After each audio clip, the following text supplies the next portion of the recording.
Hello mga ka-MB! Welcome ulit dito sa Mahiwagang Buwan, kung saan sabay-sabay tayong umaangat, lumalawak ang kamalayan at nabubuksan ng puso. Ito ang unang episode sa ating seryeng The 12 Laws of the Universe. At ngayon, pag-uusapan natin ang first, second at third law.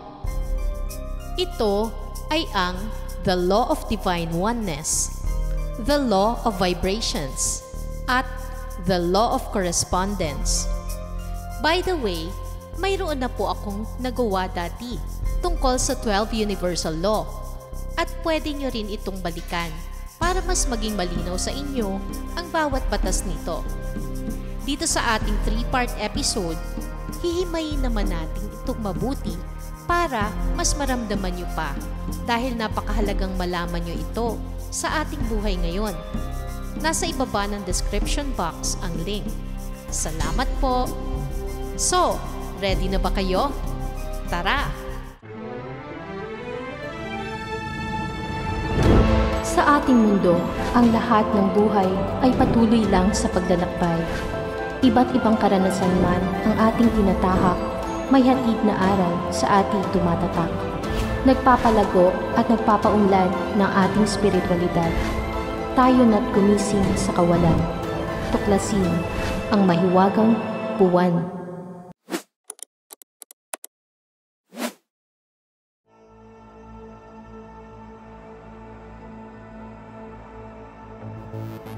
Ang unang batas, the law of divine oneness or the law of one. Ang ibig sabihin nito, lahat tayo ay iisa. Ang law of divine oneness ang foundational law ng lahat. Ibig sabihin, lahat ng bagay, lahat ng tao, lahat ng experiences ay interconnected. Lahat tayo ay konektado dahil galing tayo sa iisang source.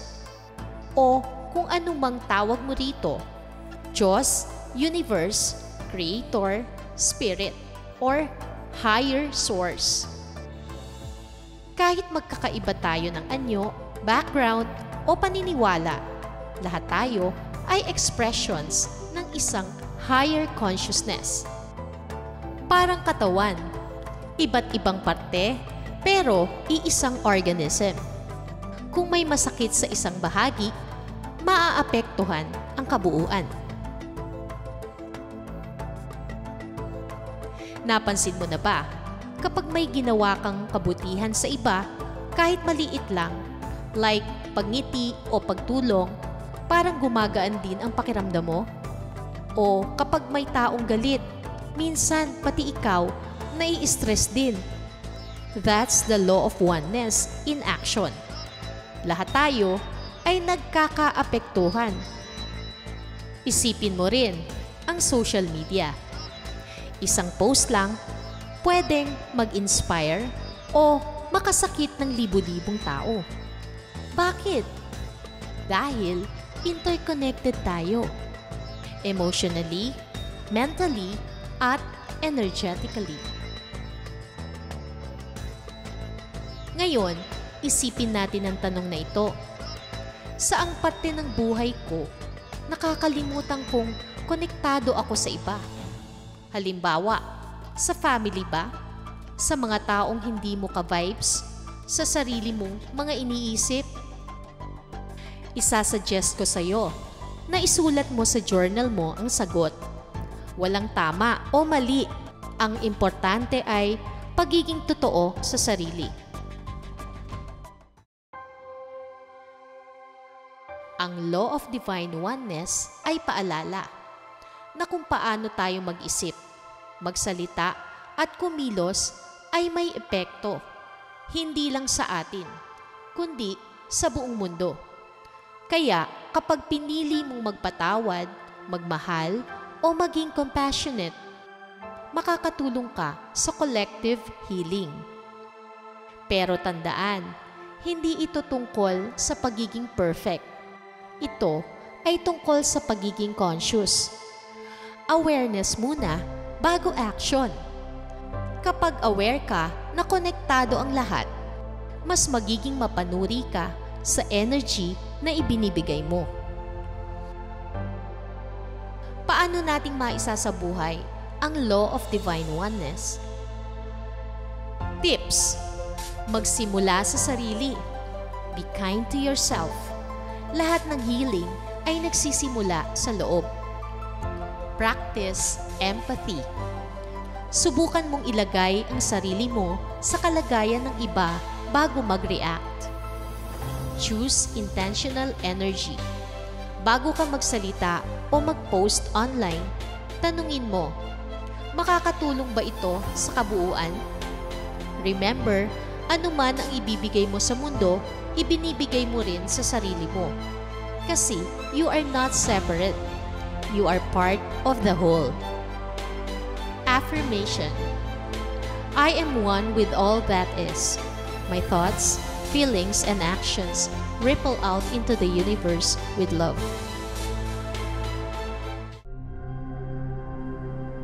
Second law, the law of vibration.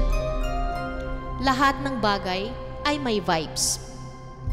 Sinasabi ng the law of vibration na lahat ng bagay sa universe ay may galaw. Walang exception, whether solid, liquid, gas, thought, or feeling. Lahat yan may frequency o vibration. Ibig sabihin, pati tayo, ang thoughts natin, emotions, at beliefs ay vibrating energy. Kapag lagi kang anxious or fearful, naglalabas ka ng low vibration. Pero kapag grateful, joyful, at loving ka, high vibration ang binibigay mo sa universe. Ever noticed how some people feel heavy to be around? Parang kahit hindi sila nagsasalita, ramdam mo agad ang negative energy nila. On the other hand, may mga taong parang ilaw. Pag nandun sila, gumagaan ang paligid. That's vibration at work. Hindi mo kailangang makita. Nararamdaman mo na lang. Ganun din sa music, pagkain at lugar. May mga bagay na nagpapagaan sa atin at meron namang nagpapababa ng ating energy.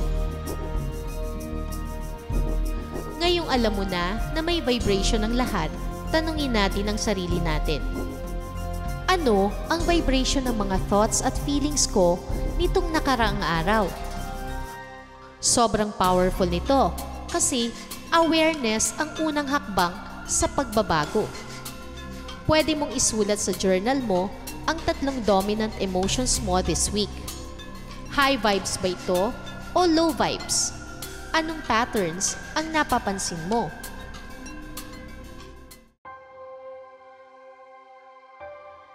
Kapag naiintindihan natin ang law of vibration, nagkakaroon tayo ng choice kung anong frequency ang gusto nating i-apply sa ating buhay. Hindi tayo helpless victims ng emotions. We can shift our energy. Kapag nagiging aware ka sa sarili mong vibration, mas madali mong maa-attract ang mga bagay na align dito, like better relationships, more opportunities, even healing. Remember, you don't get what you want. You get what you vibrate.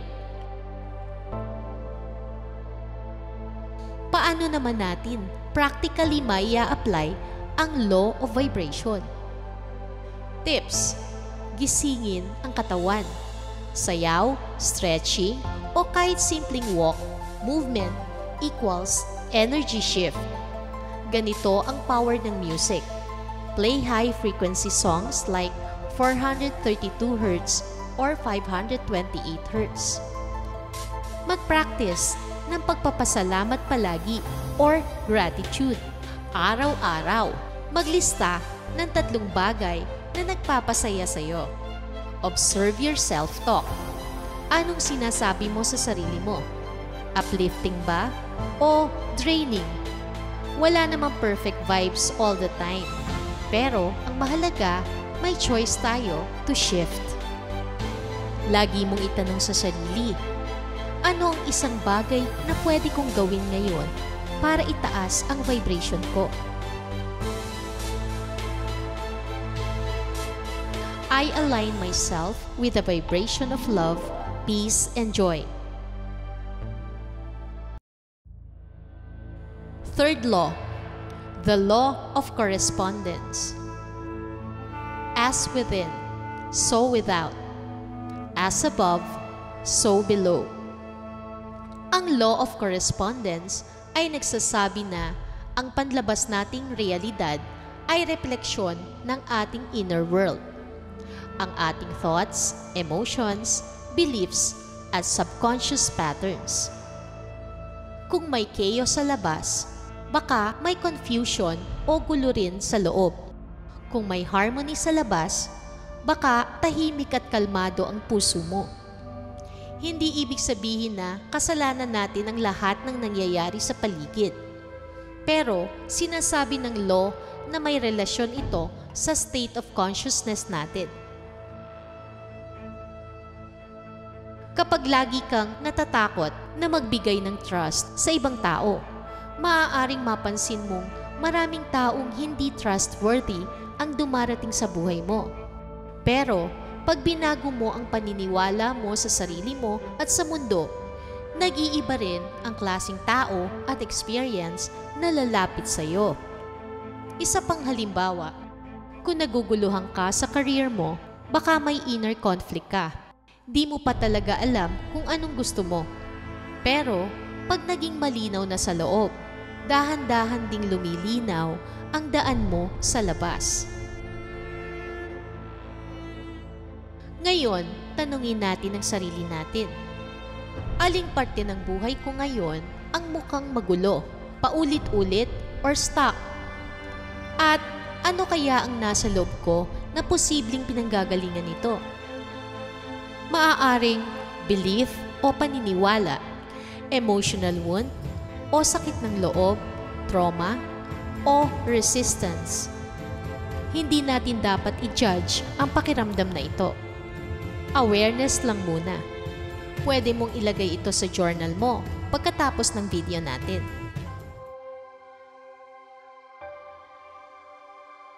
The law of correspondence empowers us na baguhin ang realidad natin hindi sa labas, kundi sa loob muna. Kapag binago natin ang thoughts natin o pag-iisip mula sa takot patungong tiwala, mula sa doubt patungong self-worth, unti-unti itong lumalabas sa relationships, opportunities, at energy sa paligid. This law also reminds us to be compassionate. Kasi minsan, ang tao ay galit o defensive dahil may pain sa loob nila na hindi pa nahihil. Paano nating maya-apply ang law of correspondence sa araw-araw? Tips: observe without judgment. Imbis na sisihin ang paligid, tanungin, anong sinasalamin nito sa loob ko? Clean your inner space.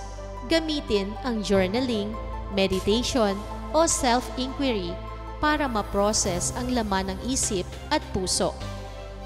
Use affirmations to reprogram inner beliefs. Halimbawa, I am safe. I trust the process. I am worthy of love. Inner work is outer transformation. Hindi instant, pero powerful and lasting. Narito na po tayo sa huling bahagi ng ating part 1 of the 12 laws of the universe. Tandaan lagi, hindi mo kailangang kontrolin ang lahat sa labas. Kapag inayos mo ang nasa loob mo, susunod ang panlabas. Ganyan ka-powerful ang consciousness mo. Sa next episode, ang ating part 2, tatalakayin natin ang pinaka-popular na batas ng universe. The law of attraction, ito ang 4th law. The law of inspired action, ang 5th. At the law of perpetual transmutation of energy, ang 6th law.